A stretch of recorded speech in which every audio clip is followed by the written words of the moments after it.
Hi everyone, you've joined the webinar Preventing Fall-Related Head Injuries in Older Adults Using Video Evidence to Inform Practical Interventions. I will be getting started in a few seconds, so please ensure you've clicked the link to get to the Zoom webinar platform and make sure you're able to see our current slide right now.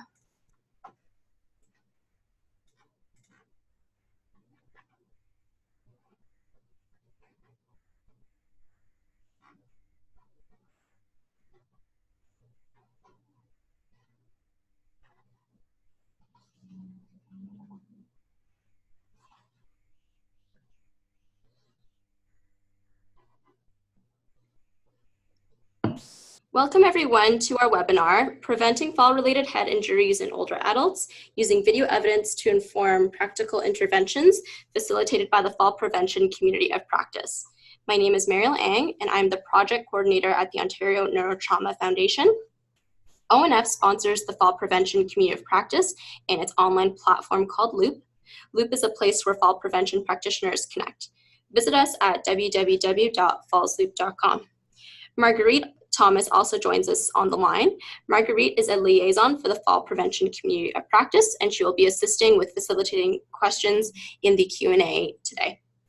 Before we begin, I'll give you a quick rundown on the Zoom meeting system. You should be able to see our title slide right now, and if you are in full screen mode, you can press the escape button on your keyboard to minimize the screen, or double click the screen in order to maximize or minimize.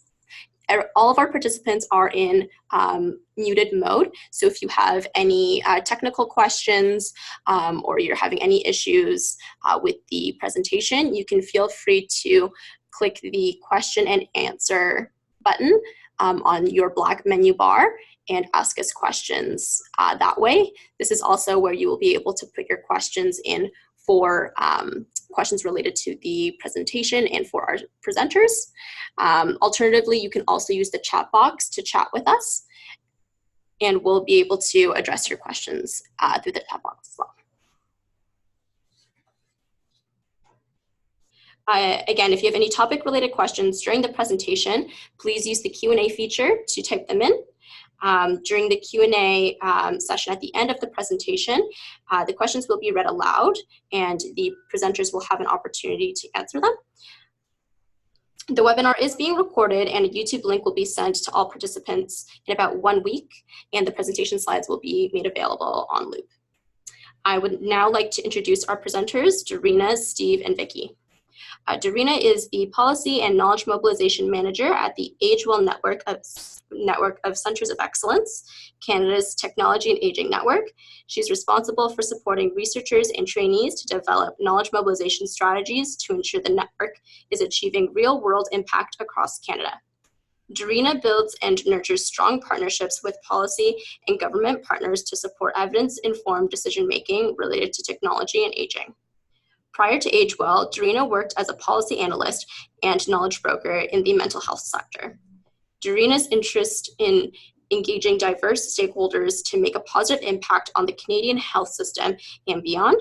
She has a Master's of Science degree from McMaster University with a focus on health policy and health services research. Dorina is also the operations officer for Art the Science, a Canadian not-profit organization committed to celebrating the connections between art and science. Dr. Rabinovich is a professor at Simon Fraser University in Vancouver with dual appointments in biomedical physiology and kinesiology and engineering science. His program on technology for injury prevention in seniors focuses on the cause and prevention of falls and fall-related injuries in older adults. Partnering with long-term care sites in Vancouver, TIPS is running a cohort study involving the collection and analysis of video footage of real-life falls in older adults. TIPS is also developing wearable sensor system that automatically detects falls and solutions to prevent injuries in the event of a fall, including wearable hip protectors and compliant flooring. Dr. Rabinovich received his PhD in 1995 in medical engineering from MIT. He published 120 peer-reviewed papers and has received numerous awards, including a Canada Research Chair, a New Investigator Award from CIHR, and a Scholar Award from the Michael Smith Foundation for Health Research. Vicky Commissar, PhD, is an AgeWell postdoctoral fellow at Simon Fraser University with the Technology for Injury Prevention in Seniors program. She completed her PhD in biomedical engineering in 2018 at the University of Toronto and the Toronto Rehab Institute at UHN, the University Health Network, where her work explored how the design of the built environment, such as handrails and stairs, affects balance, control, and recovery. She also co-invented and co-led the development of 2 novel handhold-based transfer and walking aids in collaboration with industry. She is currently exploring how individual example, strength and situational, for example, holding a mobility aid or book, factors affect risk for head impact and injuries should people fall, to guide the development of interventions for preventing fall-related head injury. She aims to work with a range of community, industry, and policy partners to motivate important research and development questions and encourage the uptake of key findings. So without further ado, I'll allow Dorena to take it away. Thank you, Marielle, and thank you everyone for joining us today. Excited to tell you all about AgeWell and falls-related injuries, falls-related injuries today. I'm going to just wait for Steve to put up our slide deck.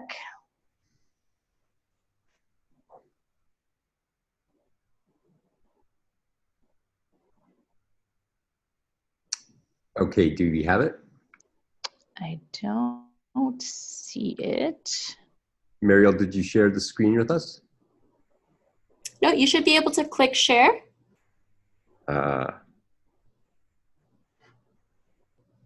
I jumped too fast. There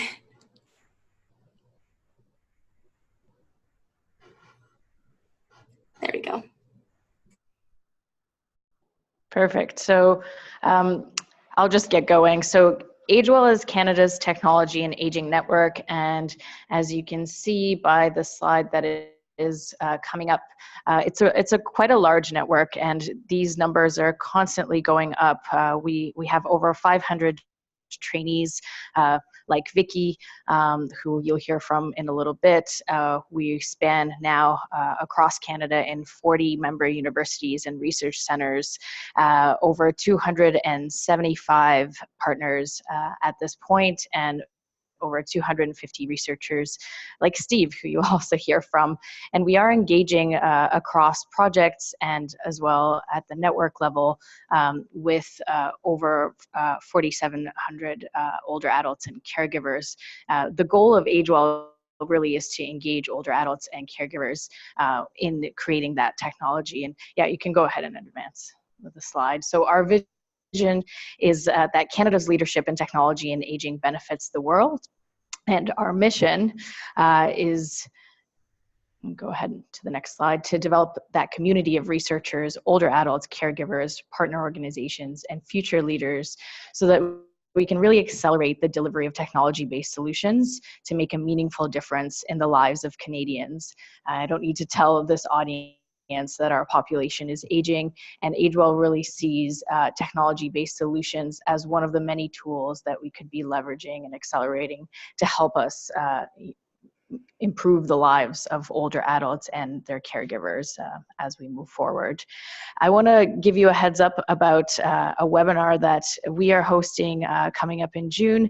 If you're on this webinar, I presume you love learning and you love watching webinars.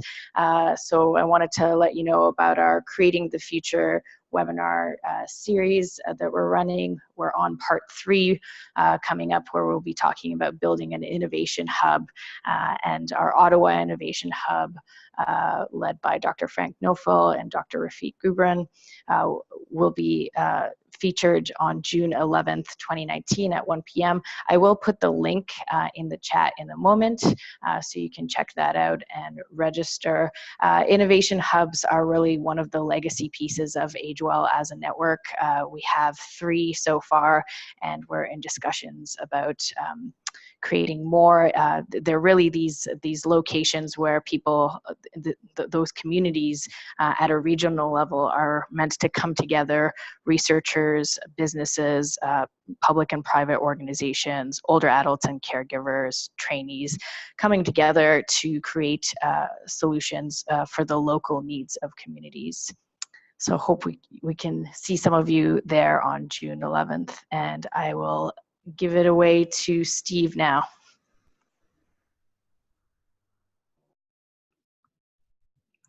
Okay.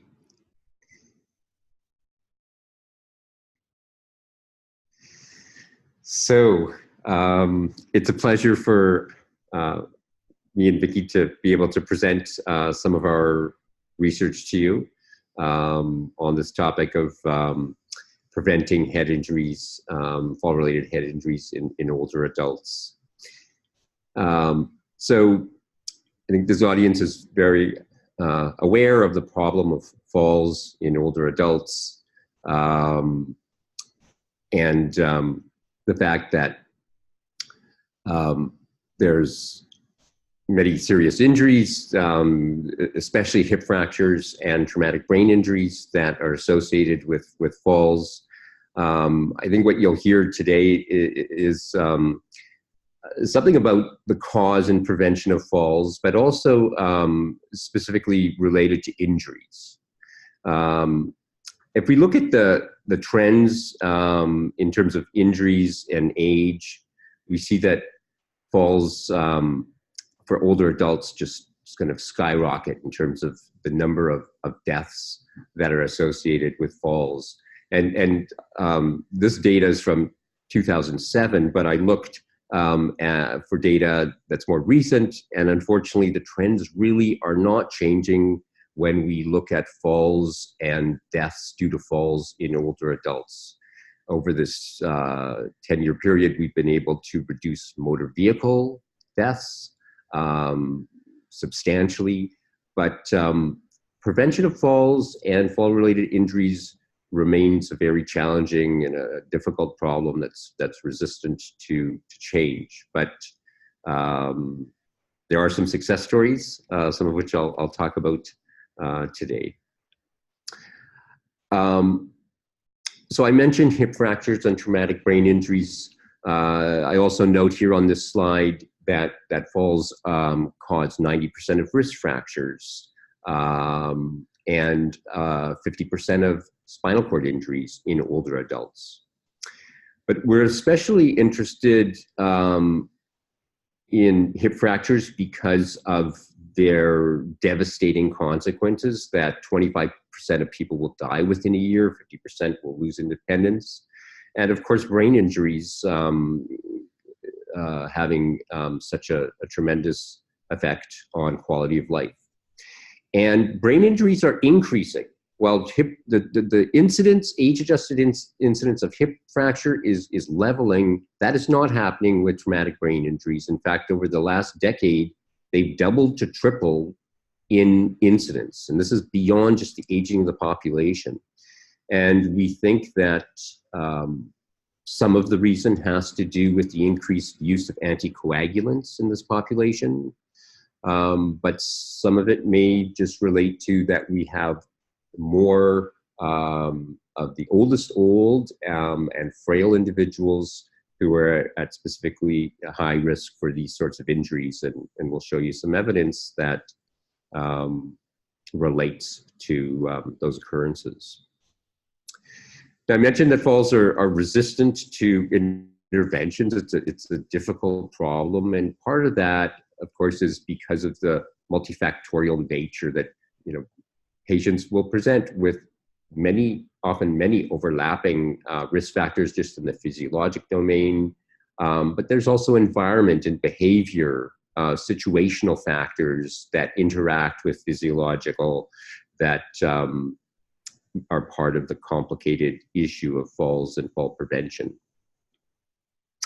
So we've been doing research, as Mariel mentioned in her introduction, in the long-term care environment, where we've been lucky to have partners where we have basically created together real-life laboratories for studying the cause and prevention of falls in long-term care.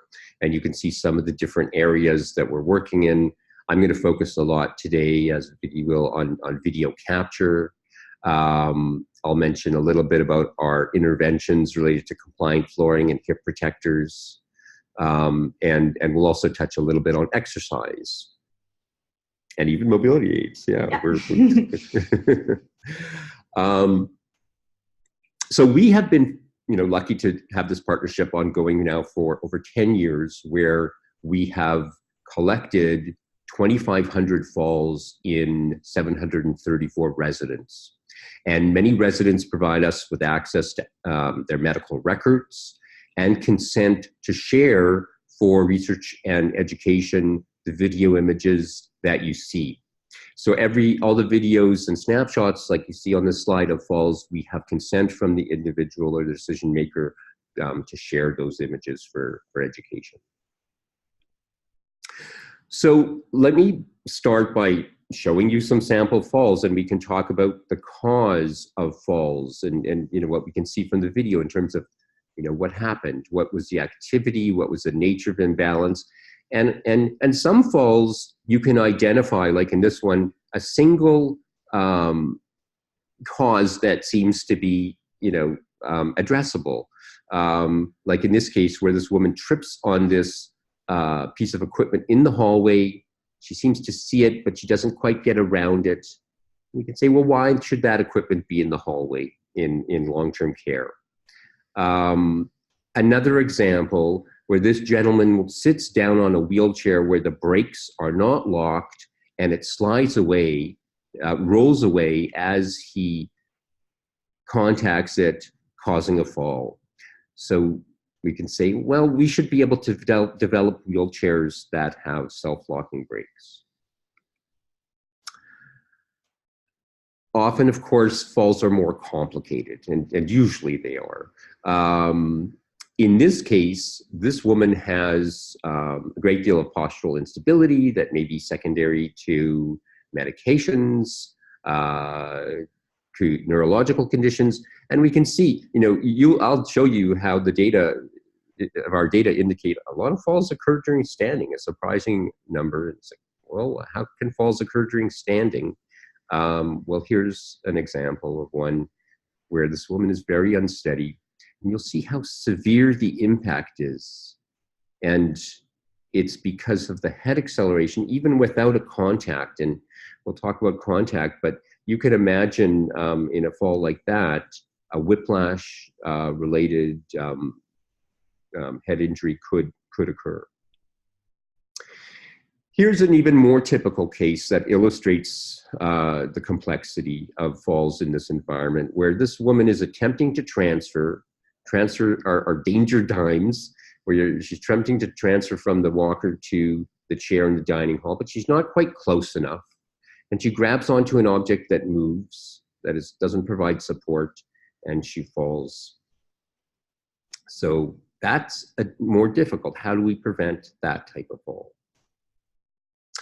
So we have all this video data. You described, we have 2,500 falls on video. How do we extract data or outcomes? How do we analyze the data quantitatively? We've developed a questionnaire that addresses different stages of the fall, the initiation, descent, and the impact stage. And you see listed here some of the variables of interest, which I'll go over. And this is freely downloadable through the link provided. Now let's continue to talk for a bit just about what were people doing, activity at time of fall, and nature of imbalance. And you see here what we call a mosaic plot. It's a little complicated. It's like a bar graph, and the width of the bars represents how common that category was. So we see here the widest bar is for this category of cause of imbalance called incorrect weight shifting that accounted for 47% of falls. You can see slips accounted for only 1% of fall. Trip, stumble, 14%. And then we see activity at time of fall. And falls, you can see that 37% in total were with walking. But falls were nearly as common if you combine transferring from standing or transferring from sitting, sit to stand or stand to sit. Collectively, these were as common as falls during walking. And here you see a large portion during standing. And incorrect weight shifting was a common cause of falls for all those different activities. It's things like the excessive weight shift or excessive sway that we saw in that other video. It could be a misstep during walking. It could be an inability to stabilize the body after rising. It's various different causes with incorrect weight shifting. Now, I want to just briefly touch on fall direction because it's going to come up time and again in some of the other stuff that we're going to talk about. And what we do is we consider two questions related to fall direction. What was the initial direction of the fall? And you're seeing that on the horizontal here and seeing that the largest category was backwards and then sideways and then forward and then straight down. But we consider a second question of, well, how did they land? What was the direction, the configuration of the body during landing? And there you can see that even more, 54% were backward, 33% sideways, 11% forward. So we're seeing this tendency to, if you start out forward, to rotate to land sideways. And if you start out sideways, to rotate to land backwards. You can see that in the bar graph here, where here's, sideways. Here's where they started sideways, they landed sideways here, but look at this big green square. That's where they rotated to land backwards. And similarly, this blue square is where they rotated from forwards to land sideways. Now, here are the impact sites and the injury sites. So we analyzed all the injuries from incident reports, ranging from bruises, lacerations, to fractures, and you can see the distributions here.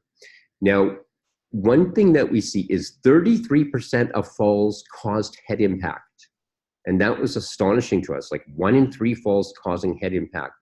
And perhaps not surprisingly, the head was the most common site for injury. On the other hand, if we think about injuries that caused hospitalization, the hip was number 1, and I'll return to that, hip fractures. So we had wanted to pose to you, and are posing this first set of questions to you. There's 3 sets of questions that we want to pose to you that will really, help us in informing our efforts, and also get you thinking a little bit about, what can be done. So the first question is, what do people do to avoid head impact during falls? Like I just told you that 1 in 3 falls in older adults causes head impact. I want you to think a little bit of, well, how do people generally avoid head impact? And most specifically, why are older adults more likely to impact their head in a fall? And I'm going to show you some more evidence. As you think about that question, I'll show you a little more evidence regarding that point. So I mentioned the whole thing of fall direction, and forward falls actually create the greatest risk for head impact. You can see that if you land forward, 50% of those cause head impact, whereas backward and sideways landing, it's about half that risk. On the other hand, backward falls are so common that the largest number of head impacts are to the back of the head. You can see that 13% of falls overall caused impact to the back of the head.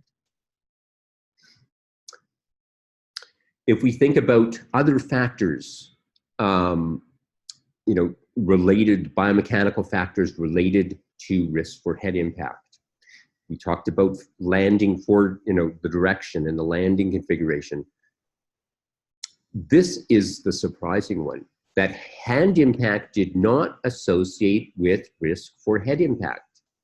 We might think that normally that we use our hands to arrest the fall, hopefully without getting a wrist fracture, but to prevent the head from impacting.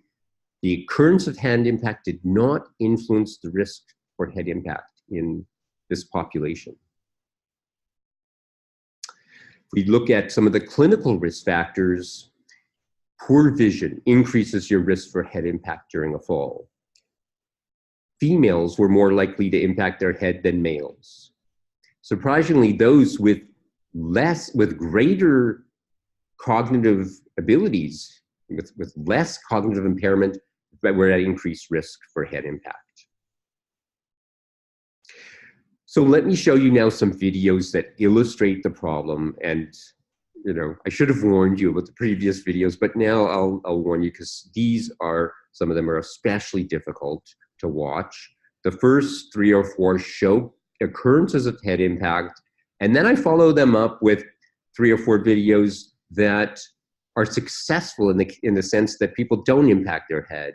And I think that, yes, it's sad. It's of concern that the person fell, but I think it's, there's sort of reason to celebrate as you watch these videos that, yes, these people, even though they fell, are able to land without injury, without impacting their head, and we'll think about why.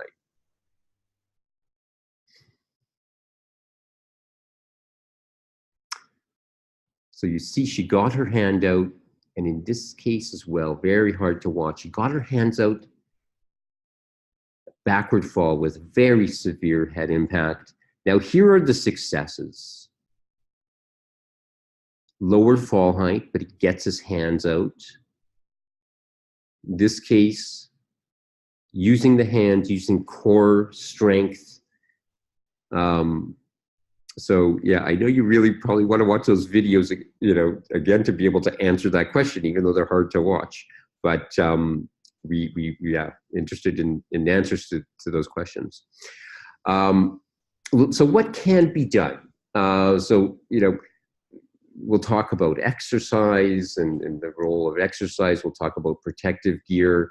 Let's talk for a minute about flooring and safe movement environments. And we think, that we wouldn't, create a playground these days with a completely rigid surface. Yet we create completely rigid surfaces in long-term care.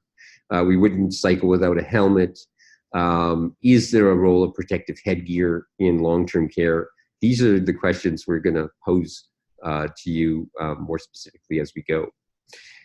But what can be done with regard to compliant flooring? It's work that we've done over the years looking at the biomechanics of it. We've worked with industry to help develop and show that we can develop a 1-inch thick rubber sublayer that placed beneath hospital-grade vinyl reduces head impact forces by about 70% biomechanically. It's not so soft that it impairs mobility and balance, because, of course, we can go to something very soft that will, absorb a lot of force and reduce force, but it's not going to be practical in terms of mobility and balance. But this 25 millimeter thick sublayer did not affect scores on timed up and go, postural sway, and balance confidence. So does it work? Well, it's a question that we've been exploring now through a randomized controlled trial that has just ended, but the results have not been published yet, so are not available. I can't talk about them, but it was a 4-year trial where we used the same flooring and randomized 150 bedrooms.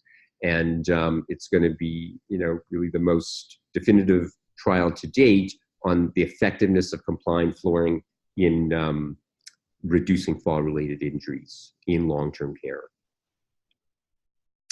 Now, let me go back to the problem of hip fracture, because I know that there's a general interest among your community, this community, in fall prevention and fall injury prevention. And while we're talking mostly about head injuries here, let's talk about hip fracture and one thing that can be done about that.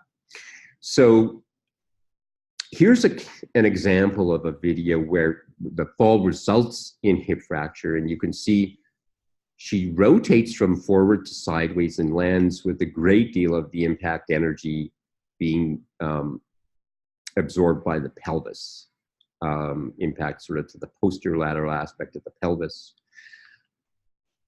Here's what we think is a real success story, and it has to do with wearable hip protectors in Fraser Health, which is BC's largest health authority. We did a study led by Alex Coral, a PhD student who's now a postdoc at Manitoba, where we looked at falls over 1 year in 13 long-term care facilities owned or operated by Fraser Health, where there was 3,500 falls over 1 year.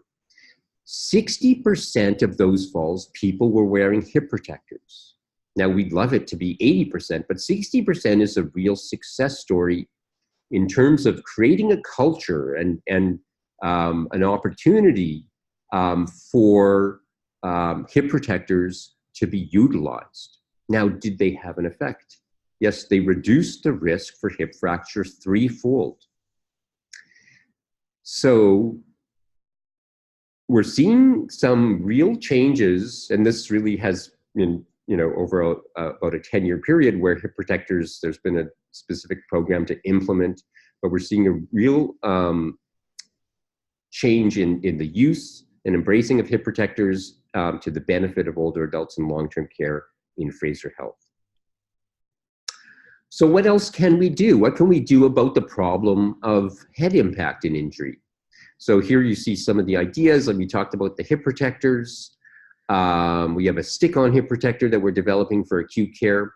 But what about a culture change that in these high-risk environments, like long-term care and acute care, where we know that people are going to fall and 1 in 3 falls are going to result in head impact, what can be done?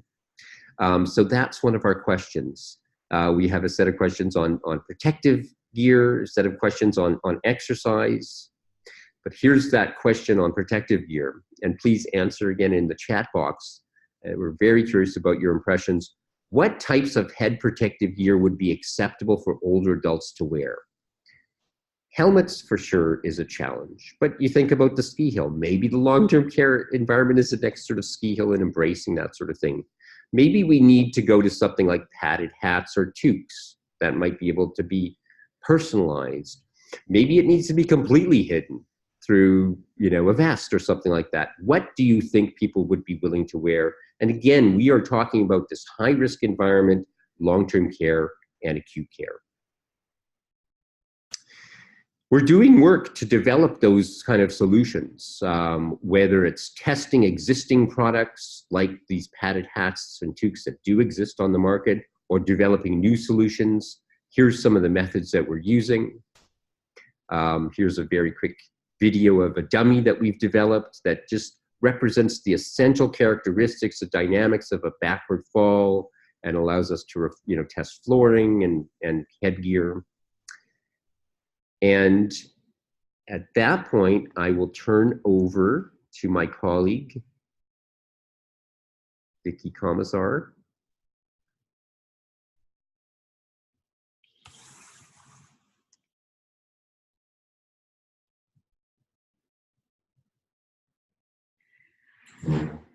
All right, thank you so much, Steve, and thanks all of you for your continued attention and for your participation in our chat box. It's been very interesting to see your results or your responses to the questions so far. So I thought we could start this by taking a closer look at some of the landing strategies that help or that fail to help with avoiding fall-related head impact with the floor. And this will be expanding on some of the videos that Steve showed you earlier in this presentation. So I often like to start with these things by drawing or by paying attention to my celebrity crushes. In this case, I've got a video from Lady Gaga. So we can look at some of the strategies that people use to avoid head impact successfully during a fall. So just pay attention to this.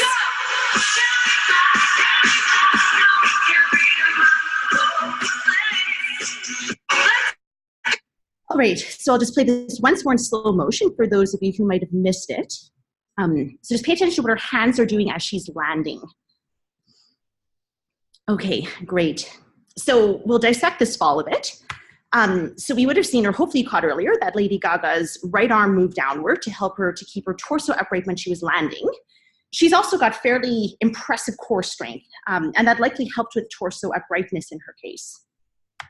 I was personally very impressed that her left arm held onto the microphone, her flew out. She didn't drop it, and the astute observer might have also noted that she didn't stop singing, which was, I think, quite impressive. Now, I'd say that Lady Gaga is probably one of the better fallers who I've observed, in that anyone who's watched her before might know that she falls often but rarely gets injured. One point to note, of course, is that strength often declines with age, so the one-armed landing that helped her to keep her torso upright may not be enough for other older adults. So I'll draw your attention back to some videos that Steve showed a few of these earlier in long-term care residents, and I'll warn you in advance that some of them are a little challenging to watch. Here's one of someone falling forward. You've seen it earlier in this presentation. You'll note that her hands impact the ground, but unfortunately they're unable, or they're not successful in keeping her head from the ground when she lands. We see another video here, once I play it.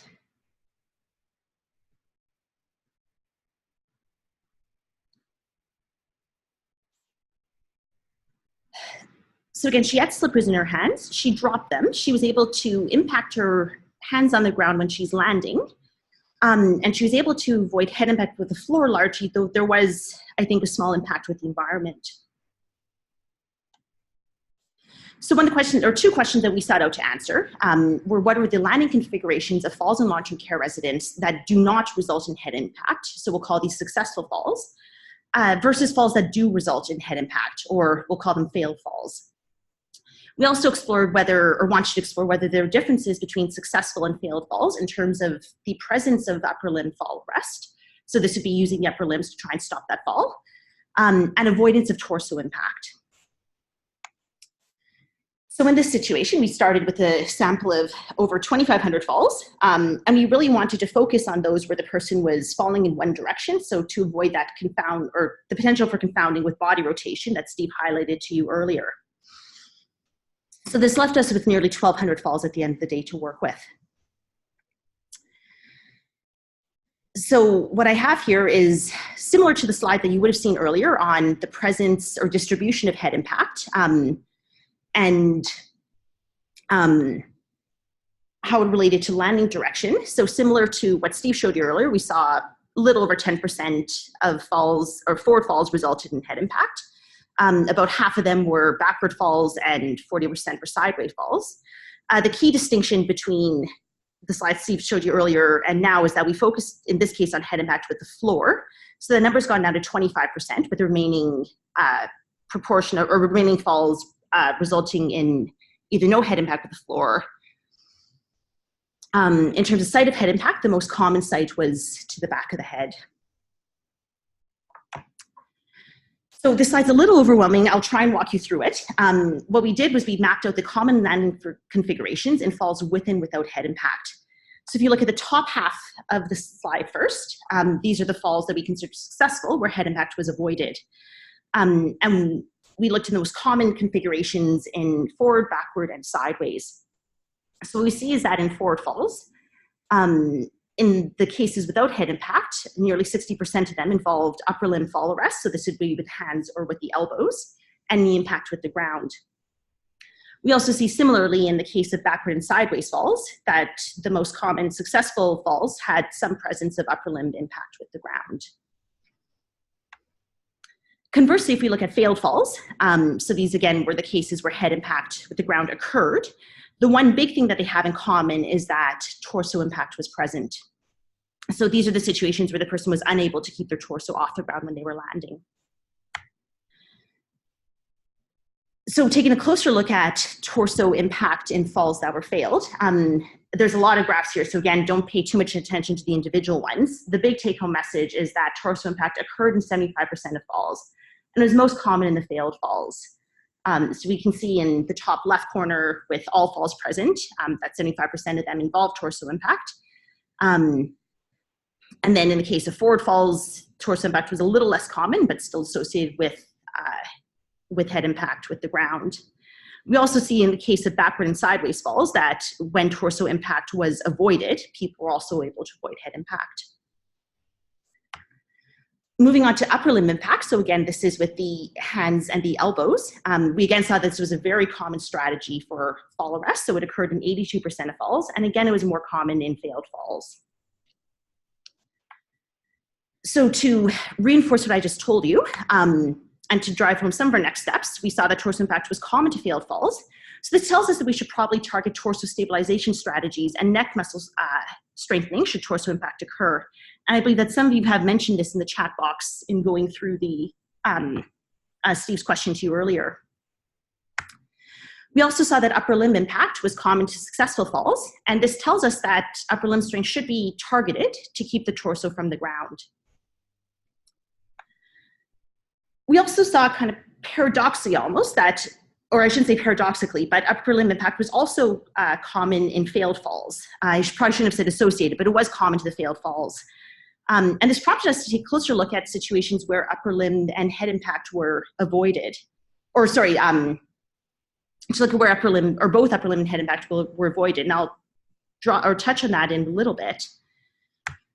With regard to the points that we mentioned on strengthening the upper limbs and trunk, we're in the middle of a collaboration with Debbie Chung. So she's a physical therapist, and she's the exercise leader with the OsteoFit program in British Columbia. So she develops a curriculum for this program for falls management.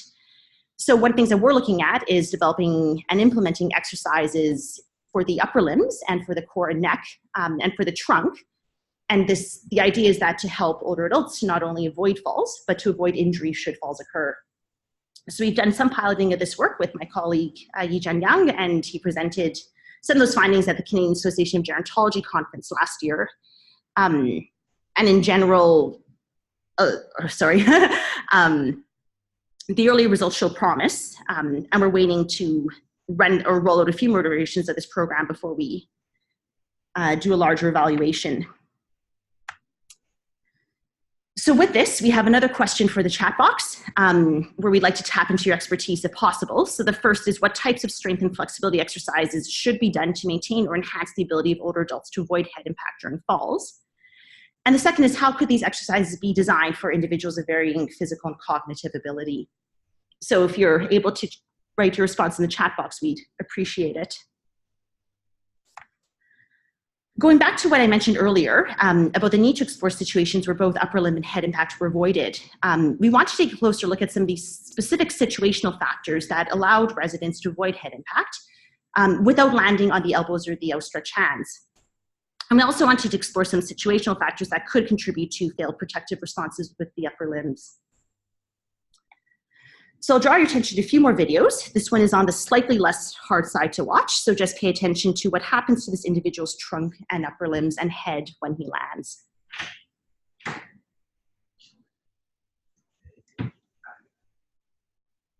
Okay, so you can see that there's a handrail present. He reached to grab for it. And while it was ultimately unsuccessful in preventing his fall, he was at least able to avoid head impact with the ground and keep his torso nice and upright. I'll show another video, and again, a warning that this is a little hard to watch. So pay attention to the gentleman coming out of that room there. So you might have seen something fly out of his hand. I'll play it once more in slow motion. Sorry, here we go. So we can see that his hands landed at different times. What came out of his hand, there was a remote control. So we thought there might be a possibility that could interfere with his ability to use his arms to protect or to avoid head impact when he landed.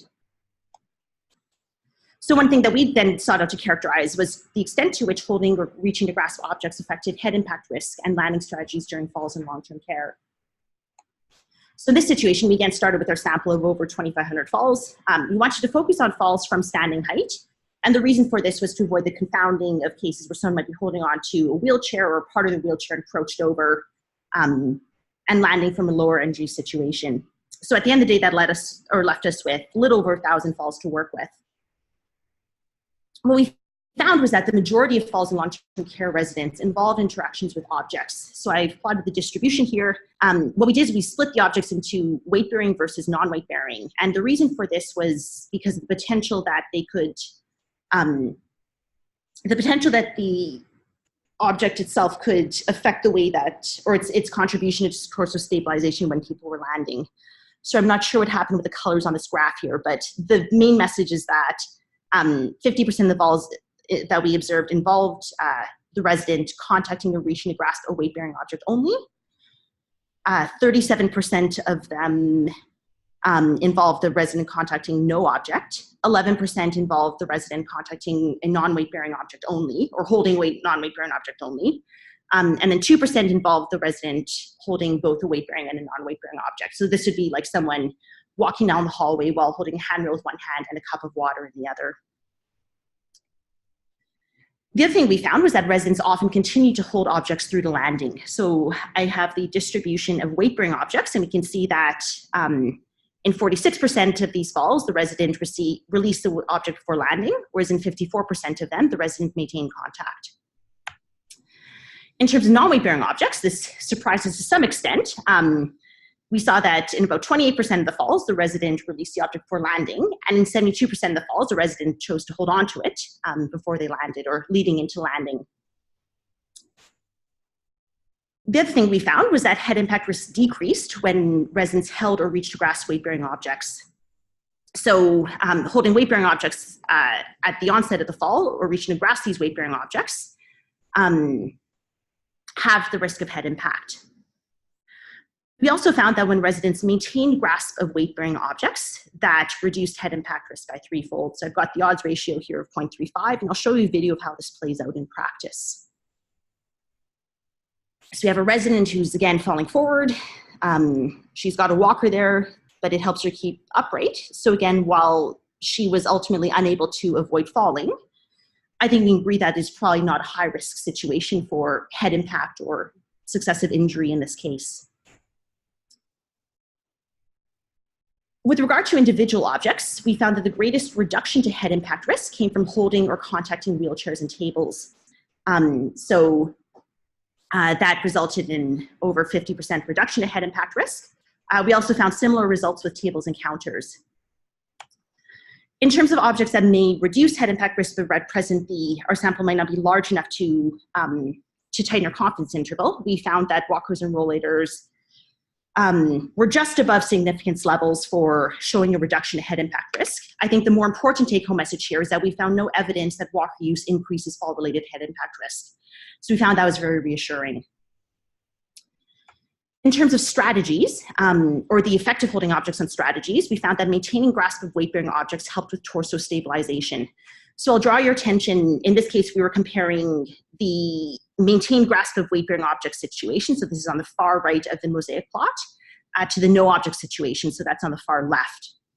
And we see that in residents who maintain grasp of weight-bearing objects, that helped them to avoid torso impact with the floor. We also found that maintaining grasp of weight-bearing object reduced falls on the outstretched hands. So a few of you pointed that out in the chat box. So again, in this case, we're comparing the situation on the far right, where the person held onto the object before they threw to landing, to the no object case on the left. And the result in a fourfold reduction of the odds of head impact, or hand impact rather. Finally, for completeness, we found that holding non-weight-bearing objects did not significantly affect head impact risk relative to holding no object. So if we compare the middle column, that's when residents held non-weight-bearing objects in 11% of falls, to the no object case in 34%, and those odds are fairly similar. However, there were far greater odds of head impact compared to when residents held weight-bearing objects. So what I take from this is that if holding that glass of water while someone is walking down a corridor stops them from using their walker or holding other fixtures properly, that'd be a case where you might discourage that activity. So just to wrap this up, we found that holding and reaching grasp weight-bearing objects was associated with reduced odds of head impact, and it often helped to stabilize the torso and allow residents to avoid falls without landing or using their arms for fall arrest. So that wraps up the content from our end, and we'll be happy to use the last 10 minutes to take questions. Great, thank you so much to our presenters, Dorina, Steve, and Vicky for your really great presentation and those really engaging videos. I'm going to open it now to our participants who are on the line. So you're welcome to use the Q&A button that you should see on your menu bar in order to submit your questions. We do have some that have been coming in. So how this will work is I will read the question aloud, and I'll allow both Steve and Vicky and Dorina to respond to them. One of the first questions we received from Julia Miller: is it possible the increased numbers of TBIs in older adults might relate to greater awareness and screening? Can you repeat that? Is it possible that the increased risk? Sorry. That we're counting better now? Is that? I mean, that's a good question. I think, though, that the size of the effect and the fact that it's been duplicated in several countries points towards perhaps something more than just awareness. Also, there is the evidence that increased use of anticoagulants is having a role. In particular, there's more older adults who are on anticoagulants, and we know that if you're on anticoagulant, you are at increased risk for traumatic brain injury in the event of a fall. But it is a good question that probably, is relevant to concussion in general, and in younger populations in sport and so on. But it's hard to know the exact breakdown and what's responsible. Great, thank you, Steve. Yes, I think that was referring to some of the stats that you presented earlier on in the presentation. But Julie, you can let us know in the chat box if we accurately captured your question. Moving on, we do have some comments to the poll questions that were asked throughout the presentation, but I will be sure to share those with the presenters after the webinar. Mark has asked, thinking about reducing falls, do walkers significantly reduce falls? Is there criteria for when walkers are needed? And just for our presenters, if you click the Q&A button on your menu bar, you'll be able to see these questions as well. Mm-hmm. Yeah, and I see that Mark followed that comment up with saying that I assume that people who use walkers have worse balance and sort of higher risk. And is that true? Yeah, I think this is a complicated one that you can misinterpret, the data to say, oh, walkers are increasing risk for falls. But I think, you can think that this specific individual is staying mobile and active and able to move from A to B only because they're using a walker. Now, might they be at greater risk in with that sort of lifestyle as opposed to just staying in bed all the time? Perhaps. But so I think it's one of those things where when we think of fall rate, we need a denominator which relates to activity level. Like how many steps they're taking and so on. And I think what Vicky is showing is they're at reduced risk for injury, at least head impact in the event of a fall. So I think that's all we can really say from our data right now. Great, thank you for that response, Steve. Emily McIntosh asks, in your data set, there are a lot of frequent fallers. Have their collective falls been compared? Were mechanisms and situations of their falls similar or completely different? Yeah, that's an interesting question that we recently published on. So there's a paper where the Kim Van Schooten was the lead author that you can look up just from last year. And surprisingly, there's not a lot of consistency. I mean, we were hoping that underlying physiologic factors or might, or habits or whatever might, so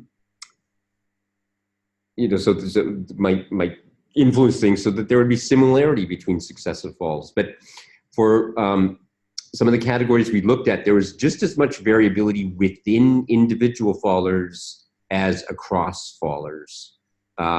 So perhaps it's not surprising in the sense that there's a challenge and an unsteadiness in many activities. So the same individuals who are at risk for falling during walking are also at risk for falling during transferring and even during standing.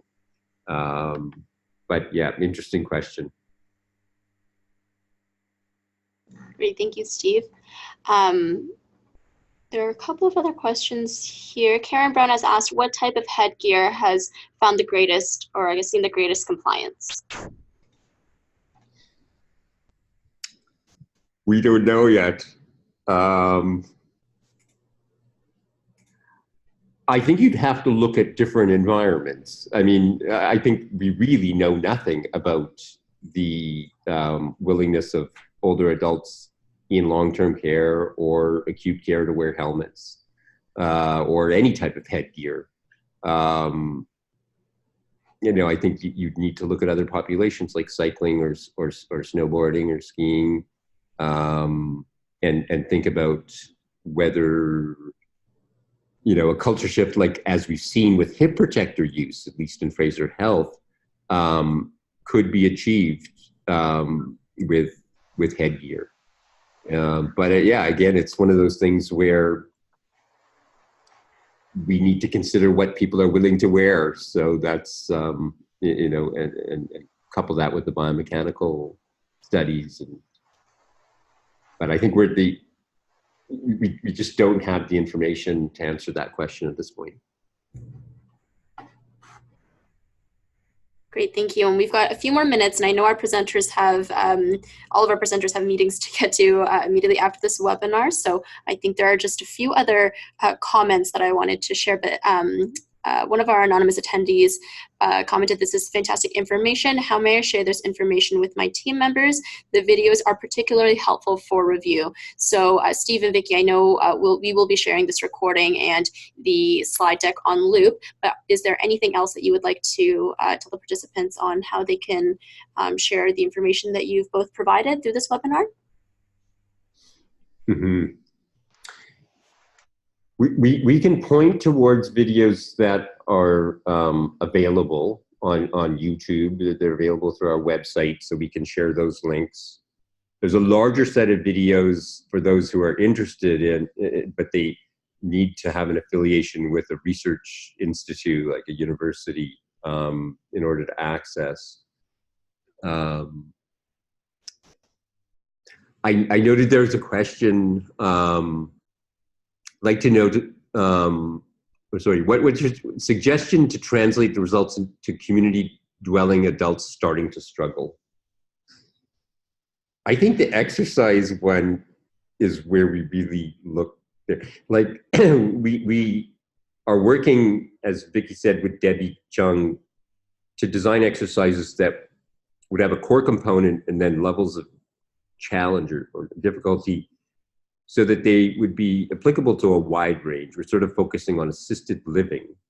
As the audience, I think, will agree, like there are definite challenges focusing on long-term care. But my thought is that, you know, we should be focusing at any program that is involving exercise for fall prevention should also be thinking about injury prevention. And especially, you know, in a high-risk population, recognizing, well, yes, we want to prevent falls, but we want to also prevent injury in the event of a fall. So, you know, what's going on with upper limb strength and flexibility? How, you know, what's an individual's status in terms of being able to utilize their upper limbs to prevent head impact during a fall in one of those sort of, you know, devastating cases like we saw, to stabilize the trunk and the neck. So that's one of our kind of big messages, is let's not only think about postural stability and stepping and grasping, but also landing and avoiding head impact. Great, thank you so much, Steve. I'm being cognizant of time, and it's just about 1 o'clock right now. So there are still a few questions that are coming in through the Q&A, and participants, you can feel free to continue typing in your questions, but we're going to have to end the webinar now. I want to thank Doreen and Steve and Vicky for a wonderful presentation and sharing your extensive knowledge and some of the data that you've collected, especially through the videos. I think that was very captivating for our audience. So thank you for sharing that. And thank you to all of our participants today for joining us and engaging in a great discussion. With so many questions, I will do my best to pull some of these from the Q&A and put them into a Word document and send them to our presenters. And hopefully once those are answered, we can share those responses out to everybody who has participated.